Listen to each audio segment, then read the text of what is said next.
Take a look at this. What do you see? Do you see a wide-eyed wolf snarling at you, or a two-headed angel with its wings spread out? Maybe Krusty the Clown looking at himself in the mirror. Now look at this. If you're like most people, you probably see a bunch of rock. But if you're the internet, then you see proof that tiny alien fairies are walking around on Mars. The first picture I showed you is a kind of psychological exercise. I'm sure you've heard of it. A Rorschach test. Nearly 100 years ago, Swiss psychiatrist Hermann Rorschach came up with this method to get insights into his patients' personalities. He showed his patients random symmetrical ink patterns and asked them to describe what they saw. Rorschach thought that, if a patient described screaming faces all the time, that could be a sign of antisocial tendencies or anxiety. Sounds pretty subjective, and it was, which is why it's not used in psychology much anymore. But the second picture that I showed you is not random, or abstract, or part of a psychological test. At least not an intentional one. It's one of the thousands of images that have been sent to Earth by the Curiosity rover on Mars. And over the past couple of weeks, a small but noisy corner of the internet has been fixated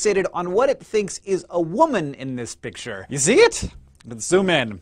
Anything there? Yeah. That's it, apparently. Now, I won't waste your time by explaining why, after more than a century of observations and 7 working spacecraft sent to its surface, we know that there are not little nymphs hopping around on Mars. But I do want to tell you why people keep seeing all kinds of crazy stuff there. Because this lady is only the latest weird manifestation to supposedly appear in pictures from Curiosity. Just this summer alone, the media have been replete with reports of people seeing a crab, an alien's head, and a pyramid on the surface of Mars. And if you remember the giant face on Mars back in the 80s and 90s, you know that none of this is new. The fact is, both the wolf in the ink blot and the woman on Mars are the result of the same psychological phenomenon. It's known as pareidolia, the tendency humans have to perceive familiar images, especially faces, where none exist. Pareidolia happens to everyone, and unlike a hallucination, it manifests itself as something we see in something else, like seeing Pepe the Frog in a piece of toast. Scientists have known about this phenomenon for centuries, but they've only recently begun to figure out exactly how it happens. Last year, a team of Chinese and Canadian researchers wanted to test the incidence of 2 different kinds of pareidolia, one in which people specifically see faces, and another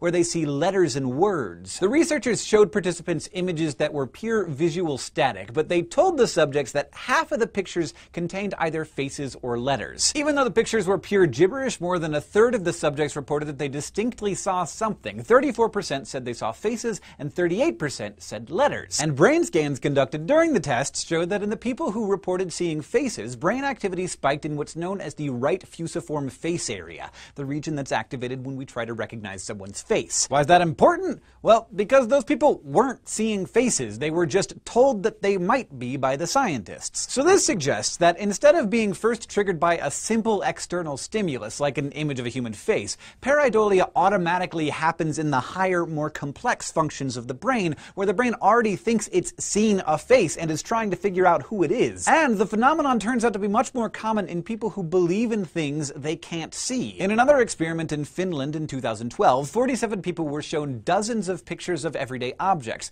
some of which were altered so that they did have faintly face-like features. The subjects were then interviewed about their personal beliefs, like whether they were religious or believed in ghosts and the paranormal, or whether they were atheists or skeptics. The results showed that people who believed in the supernatural were better at finding faces in the pictures, but they were also more likely to see faces that weren't there and even assign certain emotions to them. So some of this may explain why the most popular instances of pareidolia have involved religious imagery, like when people saw the face of Jesus in a tortilla in Mexico, or when a cinnamon bun bore the likeness to many of Mother Teresa. And by most standards, thinking that there are fairies on Mars would qualify as believing in the paranormal. Humans are perceptive creatures. We've learned over the eons to see patterns, especially each other, with ease, even at great distances and in near darkness. So those pictures coming from Mars are not proof of little women living on Mars, but they are reminders of our own evolutionary development. Thank you to the viewers who asked us to explain the science behind the woman on Mars. If you have questions about topics in the news that you'd like to understand better, you can let us know. And if you want to keep getting smarter with us, you can go to youtube.com/scishow